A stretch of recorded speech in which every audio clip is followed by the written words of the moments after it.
All right, Patriots fans, before we even get into the details, I need you to lock in with me, because what just happened in Baltimore wasn't just a win. It felt like one of those nights that flips a whole season on its head. There was a moment where everyone in that stadium held their breath. There was a decision that had people yelling at their screens, and there was a message coming out of the locker room that tells you exactly what this team is really chasing over these last 2 weeks. So do me a favor. Hit that like button, subscribe, and jump in the comments. Did you feel that we're back energy too? Because if you watch that fourth quarter and you still think the Patriots are just happy to be here, I don't know what to tell you. This team is one step closer to the AFC East title, and they just boosted their chances to earn the conference's only bye. That's not hype. That's the reality of the standings after Sunday night. Down 11 points with 12:50 left, on the road, against a desperate Ravens team fighting for its playoff life, with pressure coming from everywhere. Maye didn't blink. He didn't flinch. He didn't play safe. He played like the moment belonged to him. And the way the Patriots sideline kept believing, the way the tempo stayed controlled even when the situation screamed panic, it was an arrival moment. Not because he threw a pretty deep ball, because he took punches, got knocked down, and kept popping right back up like, give me the next play. And the numbers are loud. 31 completions on 44 attempts, 380 yards, 2 touchdowns. That's not a nice game. That's a statement game. That's the kind of performance where people start saying the quiet part out loud. This kid might mess around and actually win MVP. I'm serious.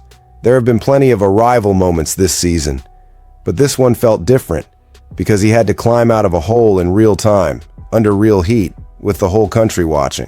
Now, I'm not going to lie to you. There was a sequence late that should have had a flag flying so fast it would have ripped the air. Deep shot to Kayshon Boutte, and Marlon Humphrey gets there early.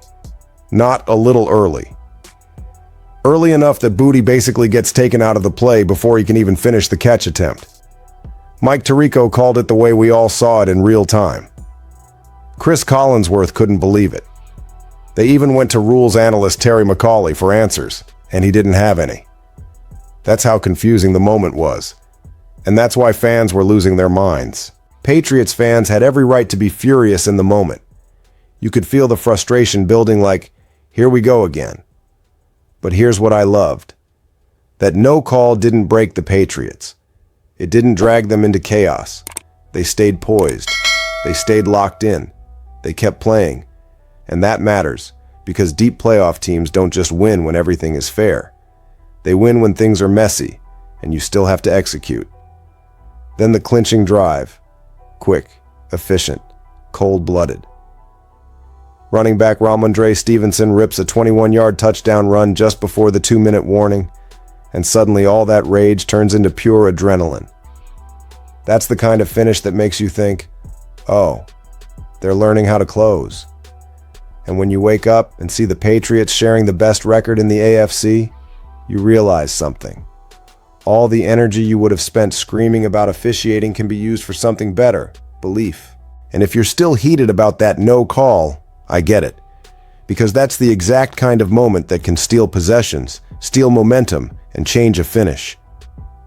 But the fact the Patriots overcame it is the point. They didn't wait for justice. They played through it.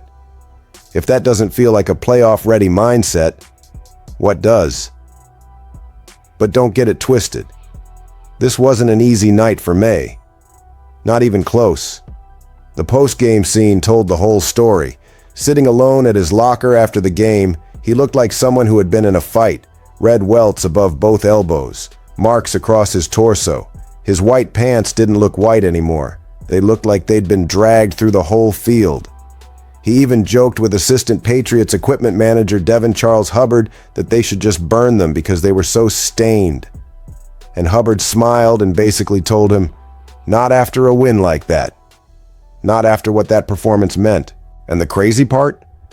Maye didn't start the night clean.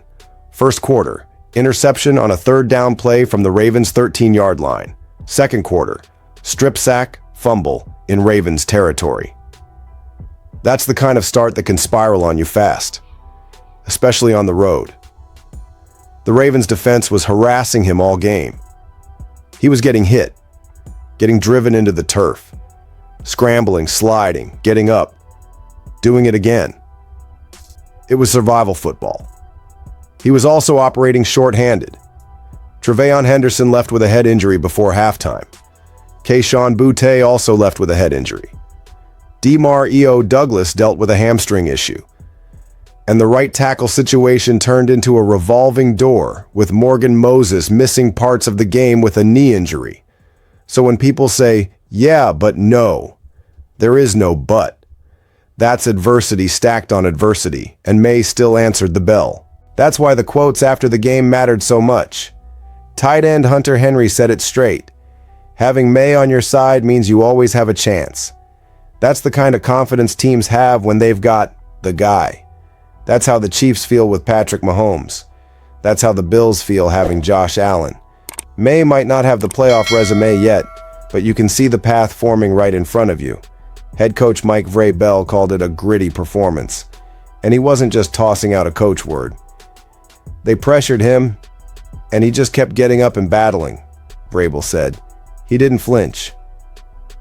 That's what separates a good quarterback from a franchise quarterback, how you respond when it's ugly early, and the whole game demands that you become the stabilizer.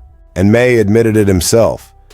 After the previous week, after failing to bring the team back against Buffalo, he didn't want to carry that feeling again. He talked about it like an elephant in the room. Defense gets the ball back, you get another chance, and you either erase the doubt or you feed it. This time, he erased it. 2 masterful scoring drives in the fourth quarter. Kyle Williams, who caught a 37-yard touchdown in that comeback, said Maye is always coming into the huddle with encouraging words, reminding everybody that the job isn't over, that the next snap is the only snap that matters. Now here's the other layer that should have Patriots Nation buzzing. This win didn't just feel good, it clinched a playoff spot. First berth since the 2021 season, and the way this team is talking, the way they're carrying themselves, it doesn't sound like a group that's satisfied with a ticket. It sounds like a group that thinks the ticket is the starting line. Because after the game, while people were quick to congratulate Vrabel for ending the drought, he made sure the vision was clear. The goal isn't just the playoffs. The goal is the AFC East. That's huge, because Patriots football usually lives in that 1 week at a time mindset. But there's also a moment in a season where a team has to admit what it's really hunting. And after a comeback like that, after watching the Bills not exactly look all that impressive earlier in the day, and remembering New England already beat Cleveland 32-13 earlier this season, so you look around the conference and you start to understand why this team believes it can beat anybody. And before anyone tries to put an asterisk on it, no. Lamar Jackson only played 1 half because of a back injury, and that's obviously a storyline. But it doesn't erase what Drake Maye had to do, or how disciplined the Patriots had to be to finish that game. A win like that doesn't ask for permission. It demands respect. Now, we do have to talk about the tension point, because it might matter just as much as the highlights. The Patriots finished that road game without rookie running back Tre'Von Henderson. He went down in the second quarter after a short run, stayed on the turf, got checked out by the medical staff and Vrabel himself, and he did walk off under his own power, but he went straight to the tent, then the locker room. The team announced it as a head injury, and he was ruled out for the rest of the game. ESPN's Adam Schefter also reported he was done for the night. And remember, Henderson hasn't just been a nice rookie. He's been a major part of the offense. 143 carries for 773 yards and 7 touchdowns, plus 34 catches for 212 yards and another score. That's production you feel when it's missing, especially when you're trying to stack wins for seeding and potentially that first-round bye. On top of that, the injuries piled up. Defensive tackle Joshua Farmer was ruled out with a hamstring. Thayer Munford Jr. was listed as questionable with a knee. Charles Woods was questionable with an ankle. Khyiris Tonga was questionable with a foot. This is the part that makes the next stretch so intense. You're in control of your destiny, but you may have to get there through some bruises. And that's where the Patriot way mentality gets tested. Next man up, no excuses, keep the standard. So here's my question for you, Patriots Nation. What does this win mean more to you? The fact that Drake Maye pulled off a signature fourth-quarter comeback? Or the fact that Vrabel is finally saying the quiet part out loud about the AFC East? Drop your take in the comments. And if you've been waiting for the moment where the Patriots stop playing small and start playing like a true contender again, tell me, was Sunday night that moment? And what should the priority be from here? Protecting Maye at all costs, or pushing for the #1 seed and the bye no matter what?